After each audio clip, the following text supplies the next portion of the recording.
Hi മക്കളെ, nuclear റിയാക്ഷൻസിനെ പറ്റിയും radio ആക്ടിവിറ്റിയെ പറ്റിയുമാണ് ഈ സെഷനിൽ നമ്മൾ സംസാരിക്കാൻ പോകുന്നത്. നമ്മൾ ഇത്ര ദിവസവും സംസാരിച്ചു കൊണ്ടിരുന്നത് കെമിക്കൽ റിയാക്ഷൻസ് ആയിരുന്നു.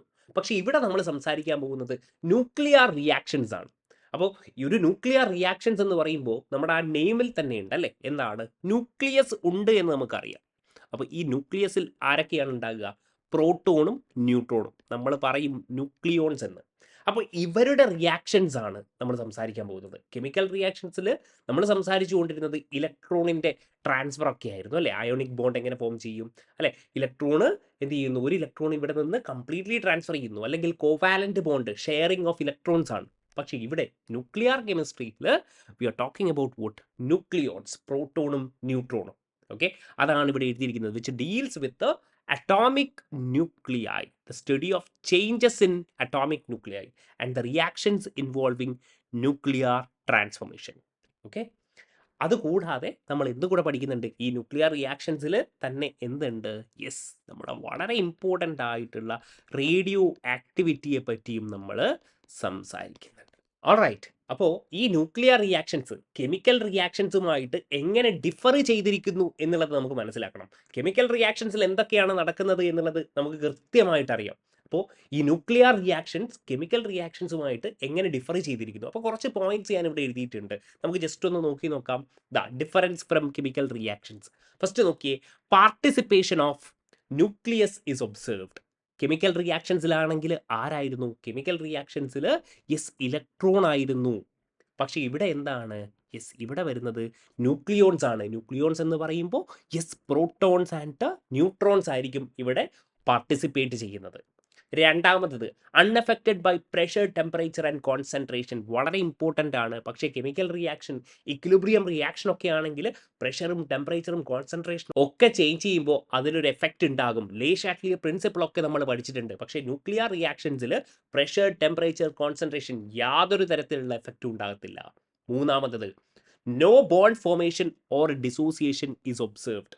എന്തുകൊണ്ടായിരിക്കും ഇങ്ങനെ പറയുന്നത്? ഞാൻ ചോദിക്കട്ടെ, ബോണ്ട് ഫോർമേഷൻ ഒന്ന് ആലോചിച്ച് നോക്കിയേ. ബോണ്ട് ഫോർമേഷൻ അല്ലെങ്കിൽ ബോണ്ട് ഡിസോസിയേഷൻ എന്നൊക്കെ പറയുമ്പോൾ ആരുടെ ഇവിടെ ഡിസോസിയേറ്റ് ചെയ്യുമ്പോൾ ഇവിടെ ആരാണ് ഇൻവോൾവ് ആയിട്ടുള്ളത്? യെസ്, ഇലക്ട്രോൺസ് ആണ് ഇൻവോൾവ് ആയിട്ടുള്ളത് അല്ലേ. യെസ്, അപ്പോൾ ബോണ്ട് ഫോർമേഷൻ, ബോണ്ട് ഡിസോസിയേഷൻ എന്നൊക്കെ പറയുമ്പോൾ ഇലക്ട്രോൺസ് ആണ് ഇൻവോൾവ് ആയിരിക്കുന്നത്. പക്ഷേ നമ്മൾ സംസാരിക്കുന്നത് എന്താണ്? ന്യൂക്ലിയർ കെമിസ്ട്രി ആണ്. ഇവിടെ ഇലക്ട്രോൺസ് ഉണ്ടോ? ഇലക്ട്രോൺസിനെ പറ്റി നമ്മൾ സംസാരിക്കുന്നില്ല. We are only talking about what protons and neutrons. അപ്പോൾ ഇവിടെ എന്തില്ല? No bond formation or dissociation is observed. Next point നോക്കിയേ, ഓൾവേസ് ഇറിവേഴ്സിബിൾ ആയിരിക്കും. നമ്മുടെ കെമിക്കൽ റിയാക്ഷൻസ് മേ ബി എന്താകാം? റിവേഴ്സിബിൾ ആകാം. ഒരു എക്സാമ്പിൾ പറയട്ടെ, Haber process, N2+3H2 gives what? 2NH3. Reversible അല്ലേ കെമിക്കൽ റിയാക്ഷൻ?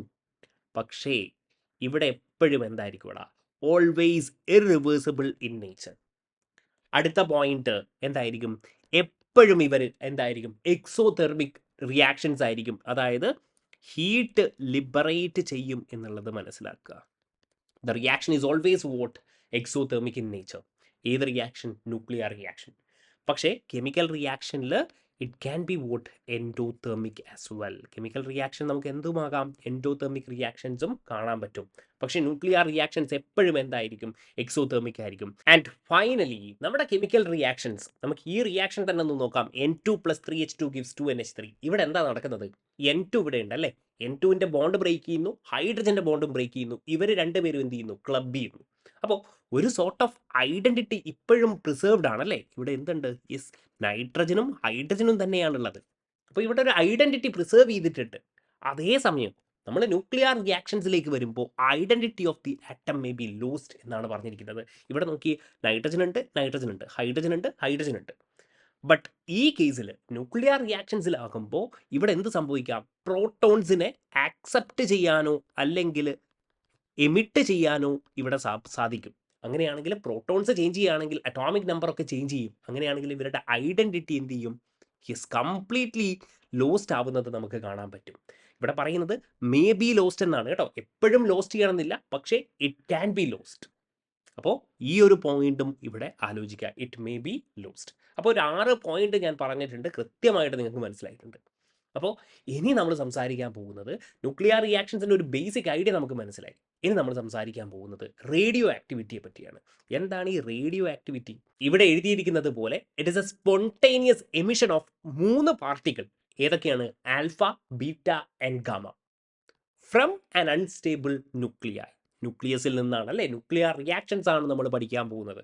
അപ്പോൾ 3 പാർട്ടിക്കിൾ ഉണ്ട്, ആൽഫ, ബീറ്റ, ഗാമ. എപ്പോഴും ചോദ്യം ചോദിക്കുന്ന ഒരു ഏരിയയാണ്.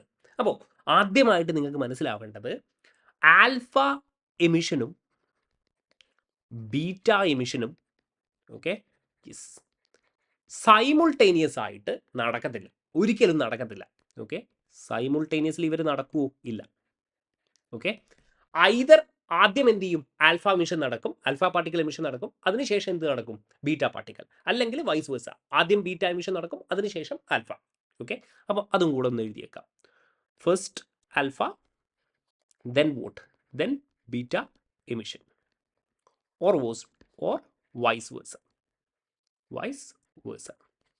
ഓക്കെ, പക്ഷേ ഈ ഗാമ എമിഷനില്ലേ, ഗാമ എമിഷൻ ആൽഫയോടൊപ്പവും ബീറ്റയോടൊപ്പവും നടക്കും. അതാണ് ഇവിടെ മനസ്സിലാക്കേണ്ടത്. But gamma emission can be occur along with what? Along with the alpha and beta particles. Alright. അപ്പോൾ ബേസിക് ആയിട്ടുള്ള കാര്യം നമുക്ക് മനസ്സിലായി. ഇനി നമുക്ക് ഇവരെ ഓരോരുത്തരെ എടുത്തുകൊണ്ട് എന്താണ് ഇവിടെ സംഭവിക്കുന്നത് എന്ന് മനസ്സിലാക്കണം. അപ്പോൾ ആൽഫ പാർട്ടിക്കിളിൻ്റെ എമിഷൻ തന്നെ നമുക്ക് ആദ്യം എടുക്കാം. ഈ ആൽഫ പാർട്ടിക്കിൾ എന്ന് പറയുമ്പോൾ നമ്മൾ റെപ്രസെൻ്റ് ചെയ്യുന്നത് മക്കളെ ഹീലിയം ന്യൂക്ലിയസിനെയാണ് നമ്മൾ ആൽഫ പാർട്ടിക്കിൾ എന്ന് വിളിക്കുന്നത്. അപ്പോൾ He24 ഇതാണല്ലോ നമ്മുടെ ഹീലിയം ആറ്റം. ഇതിൻ്റെ ഹീലിയം ന്യൂക്ലിയസ് എന്ന് പറയുമ്പോൾ ഹീലിയത്തിൽ 2 ഇലക്ട്രോൺ ഉണ്ട് അല്ലേ? ഇതാണ് നമ്മുടെ ഹീലിയം. ഓക്കെ, ഇതിലെന്തുണ്ട്? 2 ഇലക്ട്രോൺ. നമുക്ക് ന്യൂക്ലിയസ് ആണ് ആവശ്യം. അപ്പോൾ എന്ത് ചെയ്യുന്നു? Yes, He2+. ഈ 2 ഇലക്ട്രോണിനെ നമ്മൾ റിമൂവ് ചെയ്യുന്നു. ഇതിനെയാണ് നമ്മൾ എന്ത് വിളിക്കുന്നത്? യെസ്, ആൽഫ പാർട്ടിക്കിൾ എന്ന് വിളിക്കുന്നത്. This is our alpha particle. Alright. ഇനി എപ്പോഴാണ് ആൽഫ പാർട്ടിക്കിൾ എമിഷൻ നടക്കുന്നത്? കണ്ടീഷൻ എന്ന് പറഞ്ഞാൽ മക്കളെ യെസ്, ആൽഫ പാർട്ടിക്കിൾ എമിഷൻ ആർക്കാണ് നടക്കുന്നതെന്ന് പറഞ്ഞാൽ atomic number Z greater than 83. ഈ എലമെൻസിനാണ് ആക്ച്വലി ആൽഫ എമിഷൻ നടക്കുന്നത്. ബിലോ ദിസ് 82, 81, 80 ഒക്കെ ആണെങ്കിൽ ആൽഫ പാർട്ടിക്കിൾ എമിഷൻ ഇവിടെ നടക്കത്തില്ല. Z ഗ്രേറ്റർ ദാൻ 83 ആയിട്ടുള്ള എലമെൻസിനാണ് ആൽഫ എമിഷൻ നടക്കുന്നത്. ഇനി എന്താണ് ഈ ആൽഫ എമിഷൻ നോക്കിക്കോളൂ. സിംപ്ലി ഒരു എക്സാമ്പിൾ എടുക്കുകയാണെങ്കിൽ ഞാൻ X എന്ന് പറയുന്ന ഒരു എലമെൻ്റ് എടുക്കുന്നു. So Z atomic number, A എന്ന് പറയുന്ന മാസ് നമ്പർ, ജനറലൈസ്ഡ് ആണ്. ഓക്കെ, അങ്ങനെയാണെങ്കിൽ യെസ് ആൽഫ പാർട്ടിക്കിൾ എമിഷൻ ആണല്ലോ. അപ്പോൾ എന്ത് ഇവിടെ എമിറ്റ് ചെയ്യപ്പെടും? യെസ്, He24 എമിറ്റ് ചെയ്യപ്പെടും. അപ്പോൾ നമുക്ക് Y ആണ് കിട്ടുന്നതെങ്കിൽ ഇവിടെ നോക്കിയേ, അറ്റോമിക് നമ്പറിൻ്റെ കൺസർവേഷൻ അല്ലേ? അങ്ങനെയാണെങ്കിൽ ഇവിടെ എന്തുണ്ടാവും? Z-2 ആയിരിക്കും. കാരണം എന്താ? ഇവിടെ +2 ഇവിടെ ഉണ്ട്. അതേപോലെ ഇവിടെ എന്തായിരിക്കും? A-4. അറ്റോമിക് മാസ് എന്ത് ചെയ്തിട്ടുണ്ടാവും? 4 ഡിക്രിമിനൻ്റ് ചെയ്തിട്ടുണ്ടാവും. അറ്റോമിക് നമ്പർ ആകുമ്പോൾ എത്ര ഡിക്രിമിനൻ്റ് ചെയ്തിട്ടുണ്ടാവും? യെസ്, 2 ഡിക്രിമിനൻ്റ് ചെയ്തിട്ടുണ്ടാവും. അപ്പോൾ നോക്കിക്കോളൂ, ഇതിൻ്റെ എഫക്റ്റ് എന്ന് പറയുന്നത് എഫക്റ്റ് എന്താണ്? യെസ്, അറ്റോമിക് മാസ് എന്ത് ചെയ്യുന്നു? യെസ്, ഡിക്രീസ് ചെയ്യപ്പെടുന്നു. അതേപോലെ അറ്റോമിക് നമ്പറും Z എന്ത് ചെയ്യുന്നു? യെസ്, അറ്റോമിക് നമ്പറും ഡിക്രീസ് ചെയ്യപ്പെടുന്നു. ഓൾറൈറ്റ്, ഇത്രയുമാണ് ആൽഫ പാർട്ടിക്കിളിനെ പറ്റിയിട്ട് ബേസിക്കലി മനസ്സിലാക്കേണ്ടത്. ഇനി ഇതേപോലെ ബീറ്റ പാർട്ടിക്കിൾ എമിഷൻ ആണെങ്കിലോ, ഇവിടെ നോക്കിക്കോളൂ. ഇവിടെ കണ്ടീഷൻ എന്ന് പറയുന്നത് യെസ്, ഓക്കെ, ഇവിടെ കണ്ടീഷൻ എന്ന് പറയുന്നത് N/P ഹൈ ആണെങ്കിലാണ് യെസ് നമ്മുടെ ബീറ്റ എമിഷൻ നടക്കുന്നത്. എന്താണ് ഈ N/P? N എന്ന് പറഞ്ഞാൽ നമ്പർ ഓഫ് ന്യൂട്രോൺസ്, P എന്ന് പറഞ്ഞാൽ നമ്പർ ഓഫ് പ്രോട്ടോൺസ്. ഇത്രയേ ഉള്ളൂ. ഓക്കെ, ഇനി ഇതിനെ റെപ്രസെൻ്റ് ചെയ്യുന്നത് ഇങ്ങനെയാണ്. E-1 എന്നാണ് നമ്മൾ ബീറ്റ പാർട്ടിക്കിൾ എമിഷനെ റെപ്രസെൻ്റ് ചെയ്യുന്നത്. അപ്പോൾ ഒരു എക്സാമ്പിൾ ആയിട്ട് ജസ്റ്റ് പറയുകയാണെങ്കിൽ നേരത്തെ എടുത്തതുപോലെ തന്നെ X എടുത്തോളൂ. X ZA. ഓക്കെ, അപ്പോൾ ഇവിടെ ബീറ്റ പാർട്ടിക്കിൾ എമിഷൻ നടക്കുന്നു. അപ്പോൾ എന്തായിരിക്കും? +E-1 0 ആയിരിക്കുമല്ലോ. യെസ്, ആൻഡ് അപ്പോൾ ഇവിടെ എന്തായിരിക്കും? Y ഫോം ചെയ്തിട്ടുണ്ടാവുക. ഇവിടെ Z+1 അറ്റോമിക് മാസ് ചേഞ്ച് ഉണ്ടാവുമോ? ഇല്ല, അറ്റോമിക് മാസിൽ ഒരു ചേഞ്ചും ഇല്ല. അപ്പോൾ A എന്തായിരിക്കും? A. അപ്പോൾ എഫക്റ്റ് എന്ന് പറയുന്നത് എന്തായിരിക്കും? A atomic mass remains unaffected. Okay, പക്ഷേ ബട്ട് അറ്റോമിക് നമ്പർ Z എന്ത് ചെയ്യുന്നു? ഇൻക്രീസ് ചെയ്യുന്നു. ഓൾറൈറ്റ്, ഇനി വേറൊരു കാര്യമുള്ളത്, ഇവിടെ ഇപ്പോൾ ബീറ്റ പാർട്ടിക്കിൾ എമിറ്റ് ചെയ്ത് കഴിഞ്ഞാൽ, ഇതാണ് നമ്മുടെ ബീറ്റ എമിഷൻ, ഇതിൻ്റെ കൂടെ തന്നെ വേറൊരു പാർട്ടിക്കിളും എമിറ്റ് ചെയ്യും. ഇതിനെയാണ് നമ്മൾ എന്ത് വിളിക്കുന്നത്? ആൻറ്റി ന്യൂട്രിനോസ് എന്ന് നമ്മൾ വിളിക്കുന്നത്. Anti neutrinos. ഓൾറൈറ്റ്, അപ്പോൾ കാര്യങ്ങൾ മനസ്സിലായല്ലോ. കണ്ടീഷൻ നിങ്ങൾ ആലോചിക്കണേ, എപ്പോഴാണ് ബീറ്റ എമിഷൻ നടക്കുന്നത്? ഇതൊക്കെ നമുക്ക് ആവശ്യമുള്ള കാര്യമാണ്. N/P റേഷ്യോ ഹൈ ആകുമ്പോഴാണ് ബീറ്റ എമിഷൻ നടക്കുന്നത്. അപ്പോൾ ബീറ്റ എമിഷൻ്റെ കൂടെ ഒരു ആൻറ്റി ന്യൂട്രിനോ കൂടെ എമിറ്റ് ചെയ്യും എന്നുള്ളത് മനസ്സിലാക്കുക. ബീറ്റ എമിഷനെ റെപ്രസെൻറ്റ് ചെയ്യുന്നത് എങ്ങനെയാണ്? E-10 എന്നുള്ള രീതിയിലാണ്. ഓക്കെ, ആൻഡ് ഇവിടെയുള്ള എഫക്റ്റ് നോക്കിയേ, എ എന്ത് ചെയ്യുന്നു? അതേപോലെ തന്നെ ഉണ്ടാകുന്നു, എഫക്റ്റ് ചെയ്യുന്നില്ല. അതേസമയം അറ്റോമിക് നമ്പർ എന്ത് ചെയ്യുന്നു? Z+1 ആയിട്ട് ഇൻക്രീസ് ചെയ്യുന്നു. And because of this N/P ratio എന്താ കൂടാ? ബിക്കോസ് ഓഫ് ബീറ്റ എമിഷൻ, ശ്രദ്ധിക്കണേ, ബീറ്റ എമിഷൻ എപ്പോഴാണ് നടക്കുന്നത്? N/P റേഷ്യോ എന്താണ്? ഹൈ ആകുമ്പോൾ. പക്ഷേ ബീറ്റ എമിഷൻ നടന്നു കഴിഞ്ഞാൽ N/P റേഷ്യോ എന്താകും? നിങ്ങളൊന്ന് ആലോചിച്ച് നോക്കിയേ. പ്രോട്ടോണിൻ്റെ എണ്ണം എന്തായി? 1 യൂണിറ്റ് ഇൻക്രീസ് ചെയ്തു. അങ്ങനെയാണെങ്കിൽ N/P റേഷ്യോ എന്താ കൂടാ? ഡിക്രീസ് ചെയ്യും. ഇത്രയേ ഉള്ളൂ കാര്യം. ഓക്കെ, കണ്ടീഷൻ എന്ന് പറയുന്നത് ബീറ്റ എമിഷൻ എപ്പോഴാണ് നടക്കുന്നത്? N/P ഹൈ ആകുമ്പോൾ. ബീറ്റ എമിഷൻ നടന്നു കഴിഞ്ഞാൽ N/P റേഷ്യോ എന്താവും? ഡിക്രീസ് ചെയ്യും. കാരണം എന്താണ്? പ്രോട്ടോണ് ഇൻക്രീസ് ചെയ്യുന്നുണ്ട്. റൈറ്റ്. ഇനി ഗാമ എമിഷൻ. ആദ്യമായിട്ട് ഗാമ എമിഷൻ എന്തിനാണ്, എപ്പോഴാണ് എമിറ്റ് ചെയ്യുന്നത് എന്നുള്ളത് മനസ്സിലാക്കണം. നമുക്കറിയാം, ആൽഫ ബീറ്റ എമിഷന് ശേഷമായിരിക്കും, അല്ലെങ്കിൽ ടുഗദർ ആയിരിക്കും എന്ത് ചെയ്യുന്നത്? ഗാമ എമിഷൻ ഉണ്ടാകുക. ഓക്കെ, ആൽഫയോ ബീറ്റയോ എമിഷൻ ഉണ്ടായാൽ മാത്രമേ ഗാമ എമിഷൻ ഉണ്ടാകത്തുള്ളൂ. എന്തുകൊണ്ടാണ്? Because of this emission, because of alpha or beta emission, nucleus becomes unstable. ഞാൻ പറഞ്ഞുതരാം കേട്ടോ എന്താണെന്ന്. Nucleus becomes unstable. അതായത് നമ്മുടെ ഈ ആൽഫ ബീറ്റ എമിഷൻ ഉണ്ടാവില്ലേ, ഇത് കാരണം നമ്മുടെ ന്യൂക്ലിയസിന് എന്ത് ചെയ്യുന്നു? എനർജി കൂടുന്നു. എനർജി കൂടുക എന്ന് പറഞ്ഞാൽ സ്വാഭാവികമായിട്ടും എന്തായിരിക്കും? അൺസ്റ്റേബിൾ ആകുക. Nucleus become unstable and have vote? Higher energy. അപ്പം നമ്മൾ പറയും ഇവരൊരു മെറ്റാസ്റ്റേബിൾ സ്റ്റേറ്റിലേക്ക് വന്നു. ഞാൻ പറഞ്ഞുതരാം. ഓക്കെ, അപ്പോൾ ഇത്രയും മനസ്സിലാക്കുക. Because of alpha beta emission they have higher energy, അല്ലെങ്കിൽ എന്തായിരിക്കും? ന്യൂക്ലിയസ് അൺസ്റ്റേബിൾ ആണ്. ഒരു എക്സാമ്പിൾ വെച്ചിട്ടുണ്ട്, ഞാൻ പറഞ്ഞുതരാം.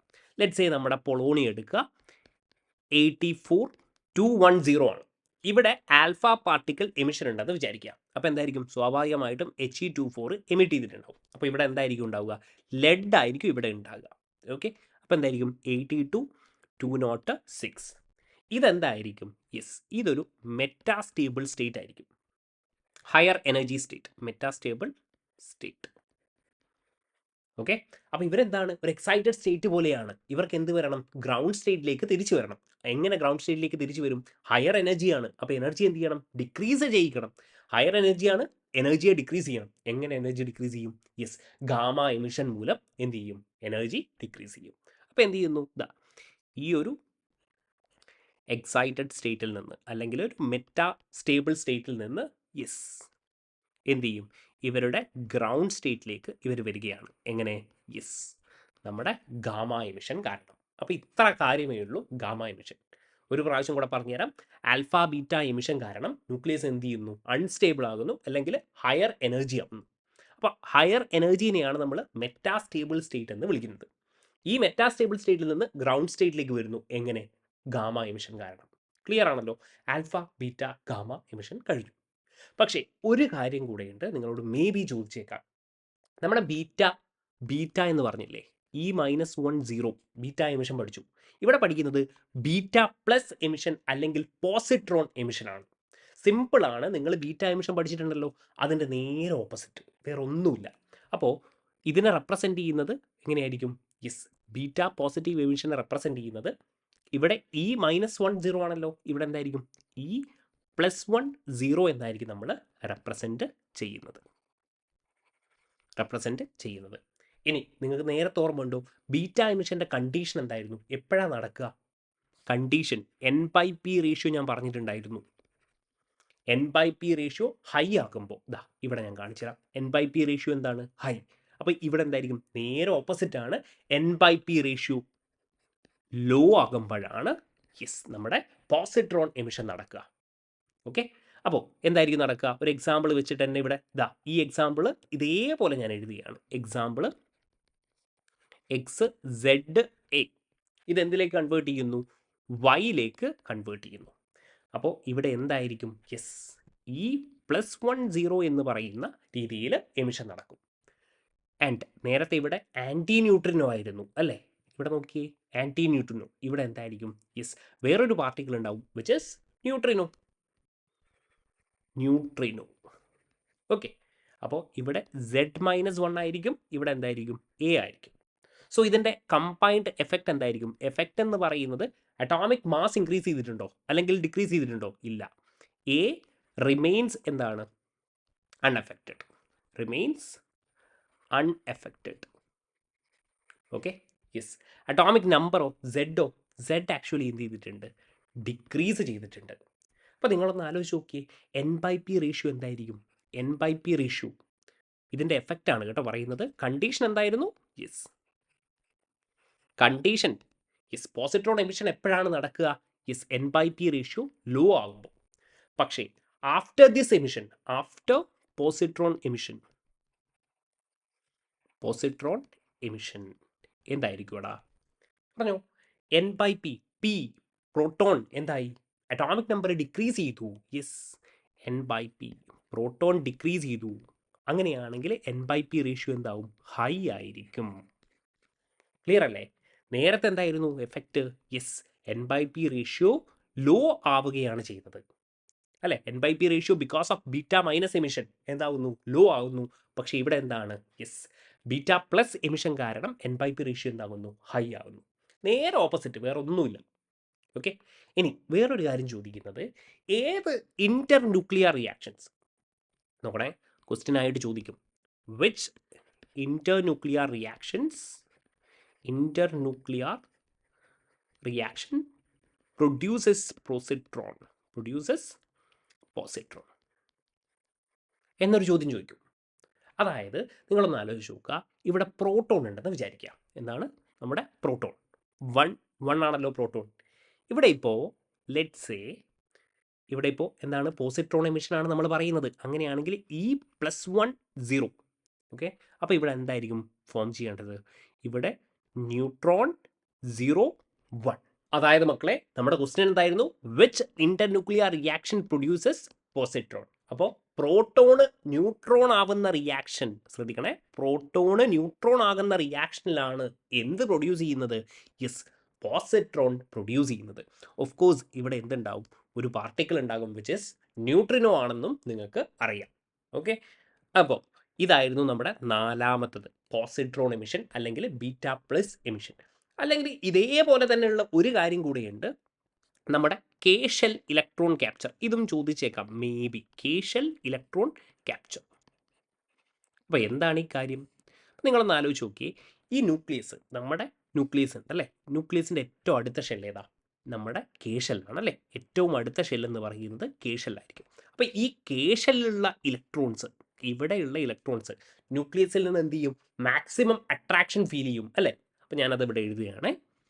കേഷൽ electrons experience maximum force of attraction from where? nucleus. അപ്പോൾ ഒരു സമയത്ത് അട്രാക്ഷൻ എത്രത്തോളം കൂടും, അപ്പോൾ ആ അട്രാക്ഷൻ കാരണം ഈ ഇലക്ട്രോൺ എന്ത് ചെയ്യും? ന്യൂക്ലിയസിലേക്ക് വരും. ഓക്കെ, അപ്പോൾ ഈ ന്യൂക്ലിയസിലേക്ക് വന്നു കഴിഞ്ഞാൽ സ്വാഭാവികമായിട്ടും ഇലക്ട്രോൺ ആണ് അല്ലേ? ഇലക്ട്രോൺ ആകുമ്പോൾ E-1 0 ഇവരാരുമായിട്ടായിരിക്കും റിയാക്ട് ചെയ്യുക? സ്വാഭാവികമായിട്ടും നെഗറ്റീവ് ചാർജ് ആണ്. അങ്ങനെയാണെങ്കിൽ പ്രോട്ടോണുമായിട്ടായിരിക്കും റിയാക്ട് ചെയ്യുക. അപ്പോൾ നമുക്ക് എന്ത് കിട്ടും? നമുക്ക് will get 0 1.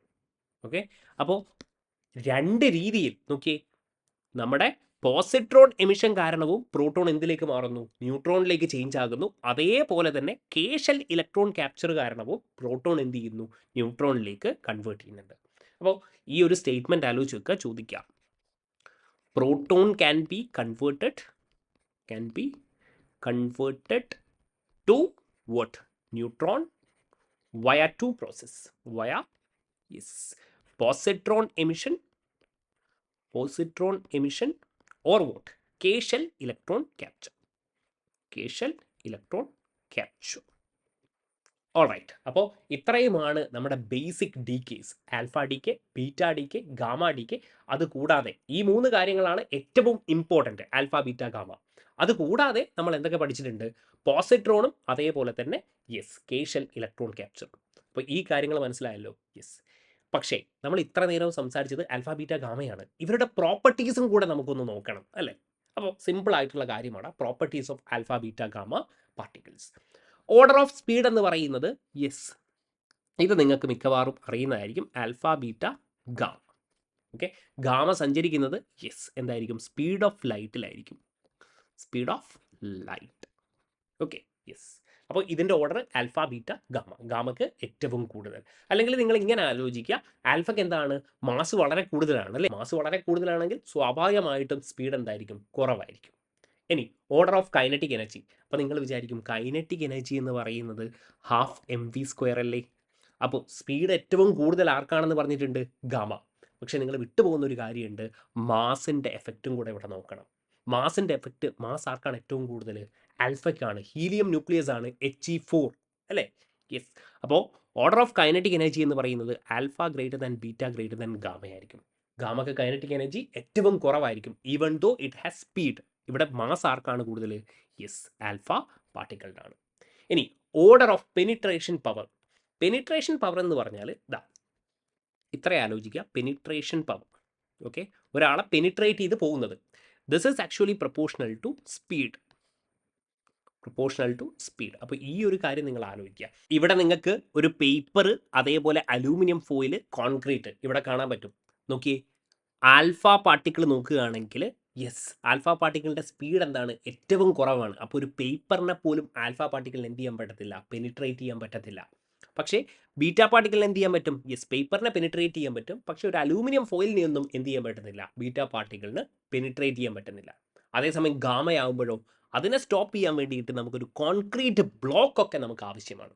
So penetration power എന്ന് പറയുന്നത് എന്തായിരിക്കും? യെസ്, നമ്മുടെ ഓർഡർ എന്ന് പറയുന്നത് യെസ്, ഗാമ ഏറ്റവും കൂടുതൽ penetration, then beta, then what? Alpha എന്നായിരിക്കും. ഇനി order of ionisation power. Ionisation power എന്ന് പറഞ്ഞാൽ ഇതാ ഇവർ പെനിട്രേറ്റ് ചെയ്യുന്നില്ല അല്ലേ? അതായത് നമ്മുടെ ആൽഫ പാർട്ടിക്കിൾ പെനിട്രേറ്റ് ചെയ്യുന്നില്ല. അപ്പോൾ ഈ ഇവിടെയുള്ള ഈ മോളിക്യൂൾസുമായിട്ട് ഏറ്റവും കൂടുതൽ ഇൻട്രാക്ട് ചെയ്യുന്നത് ആരായിരിക്കും? യെസ്, നമ്മുടെ ആൽഫ പാർട്ടിക്കിൾ ആയിരിക്കും. ഓക്കെ, മനസ്സിലാക്കുക. ഈ ഗാമ എന്ന് പറയുന്നത് എന്താണ്? ഈ ഒരു പേപ്പറിനെ പെനിട്രേറ്റ് ചെയ്ത് പാസ് ചെയ്ത് പോവുകയാണ്. അപ്പോൾ ഇവരെന്ത് ചെയ്യുന്നില്ല? അയണൈസ് ചെയ്യുന്നില്ല, ഇവരുമായിട്ട് ഇന്ററാക്ട് ചെയ്യുന്നില്ല. അതേസമയം ആൽഫ പാർട്ടിക്കിൾ എന്താണ്? Yes, alpha particles actually interacts with the atoms അല്ലേ? ഗാമ എന്താണ്? ഭയങ്കര സ്പീഡിൽ എന്ത് ചെയ്യാണ്? പെനിട്രേറ്റ് ചെയ്ത് പോവുകയാണ്. ഇൻട്രാക്ഷൻ കുറവാണ്. അതുകൊണ്ട് തന്നെ ഇവിടെ ഇൻട്രാക്ഷൻ കൂടുതലായതുകൊണ്ട് ഇവിടെ എന്തായിരിക്കും? യെസ്, അയോണൈസേഷൻ എന്തായിരിക്കും? ഏറ്റവും കൂടുതൽ ആർക്കായിരിക്കും? Yes, alpha പാർട്ടിക്കിളിനായിരിക്കും. ഏറ്റവും കുറവ് ആർക്ക് തന്നെയായിരിക്കും? Yes, gamma. So order of ionisation power എന്ന് പറയുന്നത് നേരെ ഓപ്പോസിറ്റ് ആയിരിക്കും ആൽഫ ബീറ്റ ഗാമ എന്നുള്ളതായിരിക്കും. ഇനി order of effect on സെഡനസ് screen. സെഡനസ് സ്ക്രീൻ വെക്കുകയാണെങ്കിൽ ഒരു ഫോസ്ഫോറസൻസ് എഫക്റ്റ് ഉണ്ടാകും അല്ലേ? യെസ്, ഫോസ്ഫോറസൻസ് എന്ന് പറഞ്ഞാൽ ഒരു ഗ്ലോയിങ് എഫക്റ്റ്. യെസ്, അപ്പോൾ അതിൻ്റെ ഓർഡർ എന്ന് പറയുന്നത് അയണൈസേഷൻ പവറിൻ്റെ ഓർഡർ തന്നെയാണ് കേട്ടോ. അപ്പോൾ ഈ ഫോസ്ഫോറസൻസ് എന്ന് പറയുന്നത് proportional to ionisation power. Okay, so that also becomes what? Alpha beta gamma. Okay, ഇനി order of effect on photographic plate. ഇത് മാത്രം ഒരു എക്സെപ്ഷൻ ആണ്, ജസ്റ്റ് നിങ്ങൾ മനസ്സിലാക്കുക. Which is beta greater than alpha, then what? Gamma എന്നുള്ള രീതിയായിരിക്കും. അപ്പോൾ ഈ ഓർഡേഴ്സ് ഒക്കെ ജസ്റ്റ് ഒന്ന് മനസ്സിലാക്കിയാൽ മതി, ബൈ ഹാർട്ട് ചെയ്യരുത്. ഓർഡർ ഓഫ് സ്പീഡ് എന്താണ്? ഗാമയ്ക്ക് ഏറ്റവും കൂടുതൽ. കൈനറ്റിക് എനർജി ആൽഫയ്ക്ക് കൂടുതലാണ്. Penetration power gamma. Ionization power ആർക്കാണ്? Yes, alpha. ദെൻ ഇതേ ഓർഡർ തന്നെയാണ് phosphorescence on സെഡനസ് screen and photographic പ്ലേറ്റിൽ ബീറ്റ, ആൽഫ, ഗാമ. ഒരു എക്സെപ്ഷൻ ആയിട്ട് ജസ്റ്റ് നിങ്ങൾ മനസ്സിലാക്കുക. Alright, yes. അപ്പോൾ പ്രോപ്പർട്ടീസും നമ്മൾ നോക്കിക്കഴിഞ്ഞു. ഇനിയാണ് മക്കളെ നമുക്ക് വളരെ ഇമ്പോർട്ടൻ്റ് ആയിട്ടുള്ള ഡിസ്ഇൻറ്റഗ്രേഷൻ സീരീസ് എന്ന് പറയുന്ന ഒരു കാര്യം പഠിക്കാനുള്ളത്, ഡി കെ സീരീസ്. അപ്പോൾ ഈ ഡി കെ സീരീസ് എങ്ങനെ മനസ്സിലാക്കാമെന്ന് പറഞ്ഞാൽ നമുക്ക് പഠിക്കാനുള്ളത് 4 ഡി കെ സീരീസാണ്. 4 ഡി കെ സീരീസ്. അപ്പോൾ നിങ്ങൾ ചെയ്യേണ്ടത് ഇത്ര മാത്രമാണ്. നിങ്ങൾക്കൊരു എലമെൻ്റ് എന്തായാലും തരുമല്ലോ. Let's say X Z A എന്ന് പറയുന്ന ഒരു എലമെൻ്റ് തരും. അപ്പോൾ നിങ്ങൾ ചെയ്യേണ്ടത് ഇത്രയുമാണ്. You divide atomic mass by 4. Okay, അപ്പോൾ ഇവിടെ 4 പോസിബിലിറ്റീസ് ആണ് ഉണ്ടാകുക അല്ലേ. അതായത് ഒന്നുകിൽ എന്തായിരിക്കും കംപ്ലീറ്റ്ലി ഡിവിസിബിൾ ആയിരിക്കും ഈ നമ്മുടെ അറ്റോമിക് മാസ്. അതായത് നമ്മുടെ റിമൈൻഡർ എത്രയായിരിക്കും? റിമൈൻഡർ എന്ന് പറയുന്നത് 0 ആയിരിക്കും. ഇനി രണ്ടാമത്തെ എന്തായിരിക്കും? റിമൈൻഡർ 1 ആയിരിക്കും. മൂന്നാമത്തെ കണ്ടീഷൻ എന്തായിരിക്കും? റിമൈൻഡർ 2 ആയിരിക്കാം. ഇനി നാലാമത്തെ എന്തായിരിക്കും? റിമൈൻഡർ 4 ആയിരിക്കാം. ഇത്രയും സീരീസാണ് നമുക്ക് പഠിക്കാനുള്ളത്. ഈ സീരീസിനെ നമ്മൾ നെയിം ചെയ്യുന്നത് ഇങ്ങനെയൊക്കെയാണ്: തോറിയം സീരീസ്, നെപ്റ്റ്യൂണിയം സീരീസ്, അതേപോലെ actinium series, uranium series. Okay, ഓർഡറിലല്ല ഞാൻ എഴുതിയിരിക്കുന്നത്, ജസ്റ്റ് പറഞ്ഞതാണ്. Thorium, neptunium, actinium and uranium series. അപ്പോൾ ഈ 4 സീരീസാണ് നമുക്ക് ഡിസ്ഇൻറ്റഗ്രേഷൻ സീരീസ് ആയിട്ട് നമുക്ക് പഠിക്കാനുള്ളത്. അപ്പോൾ നോക്കിക്കോളൂ, ഇവിടെ നമുക്ക് മനസ്സിലാക്കേണ്ടത് ഏത് സീരീസാണ്. ഈ സീരീസിനൊരു നെയിം ഉണ്ട്. ആ നെയിമാണ് ഞാനിവിടെ പറഞ്ഞിരിക്കുന്നത്: thorium, neptunium, actinium and uranium series. എന്നിട്ട് പാരൻ്റ് ആറ്റം, അതായത് നമ്മളെ സ്റ്റാർട്ടിങ്ങുള്ള ഒരു ആറ്റം ഉണ്ടാവുമല്ലോ, അതിനെയാണ് നമ്മൾ പാരൻ്റ് ആറ്റം എന്ന് പറയുന്നത്. ഇനി ഡീകേ ചെയ്ത് കഴിഞ്ഞാൽ അവസാനം കിട്ടുന്ന ആളെയാണ് നമ്മൾ എന്ത് വിളിക്കുന്നത്? ഡോട്ടർ ആറ്റം എന്ന് വിളിക്കുന്നത്. അപ്പോൾ ഈ 4 സീരീസിനെ നമുക്കൊന്ന് നോക്കി നോക്കാം. ആദ്യത്തേത് 4n സീരീസ്, അതായത് റിമൈൻഡർ എന്തായിരിക്കും? 0. നെക്സ്റ്റ് 4n+1 സീരീസ് ആയിരിക്കും. തേർഡ് എന്തായിരിക്കും? നമ്മുടെ റിമൈൻഡർ 2 കിട്ടുന്നത്, 4n+2.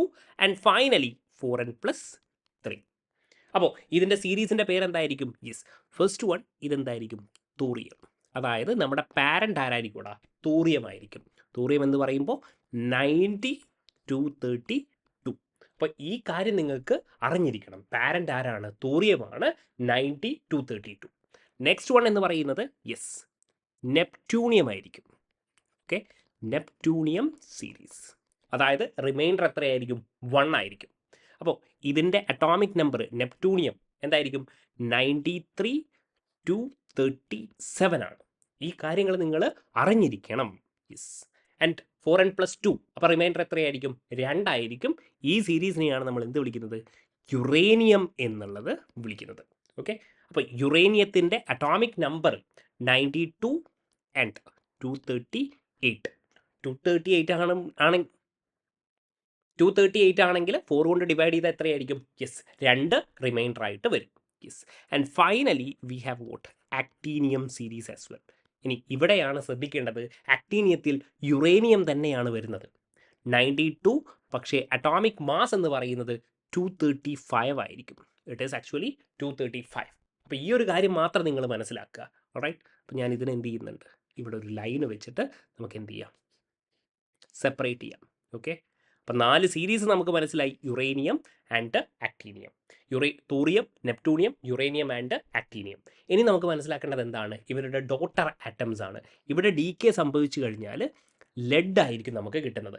Lead 82 and 208. ഓക്കെ, ഇവിടെ ബിസ്മത്ത് ആയിരിക്കും. ഇവിടെയും ലെഡ്, ഇവിടെയും എന്തായിരിക്കും? ലെഡ് ആയിരിക്കും. അപ്പോൾ 3 ആളുകൾ ലെഡ് തന്നെയാണെന്ന് മനസ്സിലാക്കുക. ഇതെന്തായിരിക്കും? 208. ഇവിടെ വരുന്നത് 206 ആയിരിക്കും. ഇത് 207 ആയിരിക്കും. അറ്റോമിക് നമ്പർ എന്ത് തന്നെയായിരിക്കും? 82. ഓക്കെ, ബിസ്മത്തിൻ്റെ വരുമ്പോൾ ഇവിടെ 83-ഉം 209-ഉം ആയിരിക്കും നമുക്ക് വരുന്നത്. അപ്പോൾ ഈ അറ്റോമിക് നമ്പർ ജസ്റ്റ് ഒന്ന് മനസ്സിലാക്കുക. ഈ ഒരു കാര്യം മാത്രമേ നിങ്ങൾ ബൈഹാർട്ട് ചെയ്യേണ്ട ആവശ്യമുള്ളൂ. തോറിയം ആകുമ്പോൾ 90-32 എന്ത് ചെയ്യുന്നു? ഡോട്ടർ എന്ന് പറയുന്നത് എന്തായിരിക്കും? 82-208. നെപ്റ്റ്യൂണിയത്തിൽ 93-237 എന്തിലേക്ക് കൺവേർട്ട് ചെയ്യുന്നു? ബിസ്മത്തിലേക്ക്. 83-209. യുറേനിയത്തിലാകുമ്പോൾ 238-206 ആയി മാറുന്നു. ലെഡ് തന്നെയാണ് 3-ലും വരുന്നത്. ആക്ടീനിയം ആകുമ്പോൾ യുറേനിയത്തിൽ നിന്ന് എന്തിലേക്ക് മാറുന്നു? ലെഡിലേക്ക്. 82-207. ഇനി നിങ്ങൾ ഡോട്ടർ ആറ്റം നോക്കിക്കോളൂ. പാരൻ്റ് ആറ്റത്തിനെ പോലെ തന്നെയായിരിക്കും. റിമൈൻഡർ 4 കൊണ്ട് ഡിവൈഡ് ചെയ്താൽ ഇവിടെ എന്തായിരിക്കും? 0. ഇവിടെ എന്തായിരിക്കും? റിമൈൻഡർ 1, ഇവിടെ റിമൈൻഡർ 2, ലാസ്റ്റിൽ റിമൈൻഡർ എന്താണ് 3. ആൻഡ് മോസ്റ്റ് ഇമ്പോർട്ടൻ്റ്ലി ഈ 4n+1 series which is neptunium series, 4n+1 series എന്താണ് നമ്മുടെ നെപ്റ്റൂണിയം സീരീസ്, വളരെ ഇമ്പോർട്ടൻ്റ് ആണ്. It's very important. എന്തുകൊണ്ടെന്നാണ് പറഞ്ഞാൽ this is actually man made series ആണ്, അല്ലെങ്കിൽ ആർട്ടിഫിഷ്യൽ സീരീസ് ആണ്. ആർട്ടിഫിഷ്യൽ സീരീസ് അല്ലെങ്കിൽ മാൻ മെയ്ഡ് സീരീസ് ആണ്. ഓക്കെ, അതുകൊണ്ട് തന്നെ ഇത് വളരെയധികം ഇമ്പോർട്ടൻ്റ് ആണ്. നെപ്റ്റൂണിയം എന്ന് പറയുമ്പോൾ നോക്കിയേ 93-237, നെപ്റ്റൂണിയം 93-237. ഡോട്ടർ ആറ്റം ആരായിരുന്നു? യെസ്, ബിസ്മത്ത് ആയിരുന്നു. അപ്പോൾ ഇതിൻ്റെ അറ്റോമിക് നമ്പറും മാസ് നമ്പറും 83-209. ഈ കാര്യം നിങ്ങൾ ആലോചിച്ച് വെക്കുക. അപ്പോൾ നിങ്ങൾക്ക് ഏതെങ്കിലും ഒരു എലമെൻറ്റ് തരികയാണെങ്കിൽ, ഒരു ന്യൂക്ലിയസ് തരികയാണ്, നെപ്റ്റൂണിയം ചോദിക്കുകയാണ്, എന്നിട്ട് നെപ്റ്റൂണിയത്തിൻ്റെത് പറഞ്ഞു അല്ലേ 93-237, ഇത് ഏത് സീരീസിലാണ് എന്ന് ചോദിക്കുകയാണെങ്കിൽ നിങ്ങൾക്ക് മനസ്സിലാവണം. നിങ്ങൾ എന്താ ചെയ്യേണ്ടത്? 237നെ 4 കൊണ്ട് ഡിവൈഡ് ചെയ്യുക. ഓക്കെ, അപ്പോൾ റിമൈൻഡർ എത്രയാണ്? യെസ്, റിമൈൻഡർ എന്ന് പറയുന്നത് 1 ആയിരിക്കും അല്ലേ. 236 4 കൊണ്ട് ഡിവൈഡ് ചെയ്യാൻ പറ്റും അല്ലേ. ഏതായിരിക്കുന്നു? യെസ്, 20, 36, 59. അപ്പോൾ റിമൈൻഡർ എത്രയാണ്? റിമൈൻഡർ 1 ആണ്. അങ്ങനെയാണെങ്കിൽ ഇതെന്തായിരിക്കും? യെസ്, 4n+1 സീരീസ് ആയിരിക്കും. അപ്പോൾ ഇതെന്ത് സീരീസ് ആണ്? യെസ്, നെപ്റ്റൂണിയം സീരീസ് ആണ്. നെപ്റ്റൂണിയം സീരീസ് ആണെങ്കിൽ ഇതെന്തായിരിക്കും? ആർട്ടിഫിഷ്യൽ സീരീസ് ആയിരിക്കും. Artificial series. അപ്പോൾ കുറച്ച് ന്യൂക്ലിയസ് തന്നിട്ട് നിങ്ങളോട് ചോദിക്കും ഏതാണ് ആർട്ടിഫിഷ്യൽ സീരീസ് എന്ന്. അപ്പോൾ ഒറ്റ കാര്യമേ ചെയ്യേണ്ടതുള്ളൂ, 4 കൊണ്ട് മാസ് നമ്പറിനെ ഡിവൈഡ് ചെയ്യുക. 1 റിമൈൻഡർ കിട്ടുന്നുണ്ടെങ്കിൽ അതെന്തായിരിക്കും മക്കളെ? ആർട്ടിഫിഷ്യൽ സീരീസ് ആയിരിക്കും. ഓക്കെ, ഇനി വേറൊരു ക്വസ്റ്റ്യൻ ചോദിക്കുന്നത്, യെസ്, നമ്മുടെ ആദ്യത്തെ സീരീസ് തന്നെ എടുക്കാം നമുക്ക്. യെസ്, നമ്മുടെ തോറിയം സീരീസിലില്ലേ, തോറിയം സീരീസ്, ഇതിൽ എത്ര ആൽഫ എമിഷൻ നടന്നിട്ടുണ്ട്, എത്ര ബീറ്റ എമിഷൻ നടന്നിട്ടുണ്ട് എന്നുള്ളൊരു ചോദ്യം ചോദിക്കും. തോറിയം സീരീസിൽ how many alpha and beta emissions are taken place? Okay, yes, alpha and beta emissions are taken place എന്നുള്ള ഒരു ചോദ്യം ചോദിക്കാം. ഓക്കെ, അപ്പോൾ നിങ്ങൾക്ക് ആദ്യം അറിയേണ്ടത് ഈ തോറിയം സീരീസ് എന്ന് പറഞ്ഞാൽ 4n സീരീസ് ആണ് എന്നുള്ളത് നിങ്ങൾക്കറിയണം. ഓക്കെ, അതേപോലെ തന്നെ ഇവരുടെ പാരൻ്റ് ആറ്റവും യെസ് ആൻഡ് ഡോട്ടർ ആറ്റവും നമുക്ക് അറിയണം. എന്നാൽ മാത്രമേ നമുക്ക് എത്ര ആൽഫ എമിഷൻ എത്ര ബീറ്റ എമിഷൻ എന്നുള്ളത് കണ്ടുപിടിക്കാൻ പറ്റൂ. അപ്പോൾ പാരൻ്റ് ആറ്റം എന്ന് പറയുന്നത് തോറിയമാണ് അല്ലേ. തോറിയം എന്ന് പറയുന്നത് 92-232 ആണ്. യെസ്, ഡോട്ടർ എന്തായിരുന്നു? ലെഡ് ആയിരുന്നു. ലെഡ് എന്താണ്? 82-ഉം 208-ഉം ആയിരുന്നു. യെസ്, അപ്പോൾ സിംപ്ലി നിങ്ങൾക്ക് എത്ര ആൽഫ എമിഷൻ എത്ര ബീറ്റ എമിഷൻ എന്നാണ് ചോദിച്ചിരിക്കുന്നത് അല്ലേ. യെസ്, അപ്പോൾ നമ്മൾ അറ്റോമിക് മാസ് കൺസർവേഷൻ എടുക്കുക. Atomic mass conservation. Okay, let's say ഇവിടെ എന്താണ്? എക്സ് ആൽഫയും ഉണ്ട്, അതേപോലെ വൈ ബീറ്റയും ഉണ്ടെന്ന് വിചാരിക്കാം. ഓൾറൈറ്റ്, അപ്പോൾ ആൽഫയെ ഞാൻ എന്ത് ചെയ്യുന്നു? നമുക്ക് He24 എന്നുള്ള രീതിയിൽ എഴുതാം. He24. വൈ ബീറ്റ, ബീറ്റ എന്ന് പറഞ്ഞാൽ -1, 0. അപ്പോൾ അറ്റോമിക് മാസ് കൺസർവേഷൻ പറയുമ്പോൾ ഇതാ ആദ്യം എന്തായിരുന്നു? 232 ആയിരുന്നു അല്ലേ അറ്റോമിക് മാസ്. ഇവിടെ എന്താണ്? 208 നമുക്ക് ഓൾറെഡി ഉണ്ട്, ലെഡ് ഓൾറെഡി ഫോം ചെയ്തിട്ടുണ്ട്. ഇനി ബീറ്റയെ മാസിൻ്റെ കാര്യത്തിൽ നമ്മൾ എടുക്കേണ്ട ആവശ്യമുണ്ടോ? ബീറ്റ നോക്കിയേ, മാസ് എന്താണ്? 0 ആണ്. അപ്പോൾ എന്ത് ചെയ്താൽ മതി? x×4. ഒരു ഹീലിയം പാർട്ടിക്കിളിൻ്റെ എത്രയാണ്? 4 ആണ്. അപ്പോൾ പ്ലസ് x×4 എന്ന് കൊടുക്കാം. ഓക്കെ, അപ്പോൾ 4x = 232 - 208. അപ്പോൾ എന്തായിരിക്കും ഇവിടെ വരുന്നത്? 212. ഇവിടെ എന്തായിരിക്കും? 24 എന്ന് വരും. യെസ്, അപ്പോൾ എക്സ് എന്തായിരിക്കും? Yes, x = 6. അതായത് ഇവിടെ എന്തുണ്ടാവും? 6 ആൽഫ പാർട്ടിക്കിൾസിൻ്റെ എമിഷൻ ഇവിടെ സംഭവിച്ചിട്ടുണ്ടാവും. 6 ആൽഫ പാർട്ടിക്കിളിൻ്റെ എമിഷൻ. Alright, yes. ഇനി ഇതേ കാര്യം നമുക്ക് എന്ത് ചെയ്യാം? അറ്റോമിക് നമ്പറിൻ്റെ കൺസർവേഷൻ ഒന്ന് നോക്കാം. ഓക്കെ, അറ്റോമിക് നമ്പറിൻ്റെ കൺസർവേഷൻ. അപ്പോൾ അറ്റോമിക് നമ്പർ എത്രയായിരുന്നു? ഇവിടെ നോക്കിയേ 90 ആണ്. ഇവിടെ എന്തുണ്ട്? 82. യെസ്, 90 = 82 പ്ലസ് എത്ര ആൽഫ പാർട്ടിക്കിൾ ഉണ്ട്? നമ്മൾ ഓൾറെഡി കണ്ടു കഴിഞ്ഞു. എത്ര ആൽഫ പാർട്ടിക്കിൾ ഉണ്ട്? 6 ആൽഫ പാർട്ടിക്കിൾ ഉണ്ട്. 6 × 2 അല്ലേ, 6 ഇൻറ്റു 2 എത്രയാണ് 12. യെസ്, അപ്പോൾ അതും കൂടെ ഞാൻ എഴുതുകയാണ്. 6 ഇൻറ്റു 12 പ്ലസ് വൈ ബീറ്റയാണ് അല്ലേ. അപ്പോൾ വൈ ബീറ്റ എന്ന് പറയുന്നത് അറ്റോമിക് നമ്പറിൻ്റെ ഡിക്രിമിനൻ്റ് ആണ്, -1 ആണ്. യെസ്, അപ്പോൾ -1. അപ്പോൾ നമുക്കൊന്ന് ഇക്വേറ്റ് ചെയ്ത് നോക്കാം. 90 is equal to 82 plus 6 into 12. Actually ഇത് 12 അല്ല അല്ലേ, മറിച്ച് എന്താണ്, സോറി ഫോർ ദിസ്, ഇതെന്തായിരിക്കും 2 ആയിരിക്കും അല്ലേ. യെസ്, 6 ഇൻറ്റു 2 എന്തായിരിക്കും 12 മൈനസ് എന്ത് വരും, y എന്ന് വരും, -y. അപ്പോൾ എന്തായിരിക്കും ഇവിടെ 82 പ്ലസ് 12 എത്ര വരും, 82 പ്ലസ് 12 94 എന്ന് വരും. അപ്പോൾ y is equal to 94 minus 90 which is 4. അതായത് മക്കളെ നമുക്ക് ഇൻ എസെൻസ് എന്തുണ്ടാവും, 6 ആൽഫ പാർട്ടിക്കിളും 6 ആൽഫ എമിഷനും അതേപോലെ തന്നെ 4 ബീറ്റ എമിഷനും ഏത് സീരീസിലുണ്ടാവും, യെസ് തോറിയം സീരീസിൽ ഉണ്ടാകും. തോറിയം സീരീസ് എന്ന് പറയുമ്പോൾ തോറിയം 90 232 ടു എവിടത്തേക്കാണ്, യെസ് ലെഡ് 82 208. ഇവിടെ 6 ആൽഫ എമിഷനും അതേപോലെ 4 ബീറ്റ എമിഷനും ഉണ്ടാകും എന്നാണ് പറയുന്നത്. ഓൾറൈറ്റ്, അപ്പോൾ ഇങ്ങനെ എല്ലാ സീരീസിൽ നിന്നും നിങ്ങളോട് ചോദ്യം ചോദിക്കും, എത്ര ആൽഫ എമിഷൻ ഉണ്ട്, എത്ര ബീറ്റ എമിഷൻ ഉണ്ട് എന്നൊക്കെ. അപ്പോൾ നിങ്ങൾക്ക് അറിയേണ്ടത് നമ്മുടെ പാരൻറ്റും ഡോട്ടർ ആറ്റവുമാണ്. അപ്പോൾ ഈ ഒരു സെഷനിൽ ഞാൻ ഇത്ര കാര്യങ്ങൾ മാത്രമേ ഡിസ്കസ് ചെയ്യുന്നുള്ളൂ.